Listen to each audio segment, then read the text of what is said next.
If you're a sports fan, you're no stranger to the fact that many professional sports teams are named after animals. There's the Chicago Bears, the Carolina Panthers, the Seattle Seahawks, the Philadelphia Eagles, and so on. We also use animal names as terms of endearment. For example, Teddy Bear, or as nicknames, Richard the Lion-Hearted, or King Arthur, whose name means the bear. This tendency is a vestige of a time when we lived closer to nature. We choose the nicknames because animals have certain characteristics.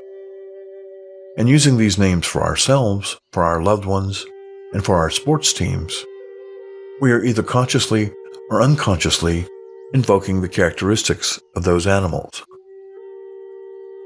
Do you have an affinity for a certain animal? My wife and I both love cats, and she collects cat figurines and pictures. Other friends I know collect cows, pigs, bears, and other animals. When I ask about their reasons for doing so, their usual response is, I don't know, I just like cats or dogs or whatever. If you have a favorite animal, have you ever stopped to think about why? What is it about that particular animal that attracts you? There's a universal tendency in indigenous spiritualities to take a spirit animal. Contrary to a popular opinion, it's not just a Native American characteristic. Norse people did it, Celtic people did it, people all over Asia did it, and there is some indication that the practice is even older than modern humans. Archaeologists excavated a 60,000-year-old Neanderthal burial site in Iraq.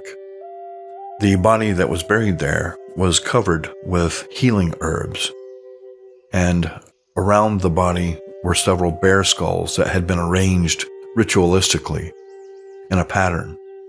This led the archaeologists to conclude that this must have been a shaman of the Neanderthals, and so the bears were obviously his spirit animals, at least obviously to the archaeologists. So the idea here is that indigenous spiritualities all over the world take spirit animals, so it must be something fairly important.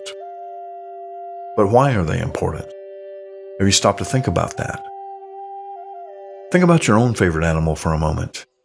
You may have more than one favorite animal, and if that's the case, pick the one that comes to mind first. Picture that animal clearly in your imagination. What is that animal? What are its characteristics? How is it like you, and how is it different? In her book, Drawing Down the Moon, Margot Adler tells of an experience she had catching fish barehanded. She was having little success at the effort when a friend of hers who had studied shamanism asked her to think of the animals who are natural fishermen. Adler immediately thought of a bear. Her friend then advised her to become the bear. She pictured in her mind how bears caught fish, and when she adopted the pose and the technique that bears use to catch fish, she soon began catching them at a rapid rate. From mythology and legend, we are familiar with people who transform themselves into animals. There's werewolves, Dracula's ability to shape-shift into a bat. There's also other legends about witches and Native Americans who had the power to shapeshift. Unfortunately, we took those legends literally. What if they weren't about an actual physical transformation, but a transformation of the mind? If you could mentally transform yourself into an animal of your own choosing, what would that look like? What could you do in such a frame of mind that you couldn't do as yourself? Of course, I'm not talking about barking like a dog next time you go to the boss to ask for a raise. But what if you could embody the courage of a lion the next time you have a meeting? So do you have a spirit animal? Could you draw on the power and energy of your spirit animal to help you succeed in your spiritual journey as a druid? How could you do that? Spend the next week communing with your spirit animal. If you haven't selected one yet, or if one hasn't selected you, pay particular attention to your dreams this week. Are there any animals in your dreams? If so, what might they be trying to tell you?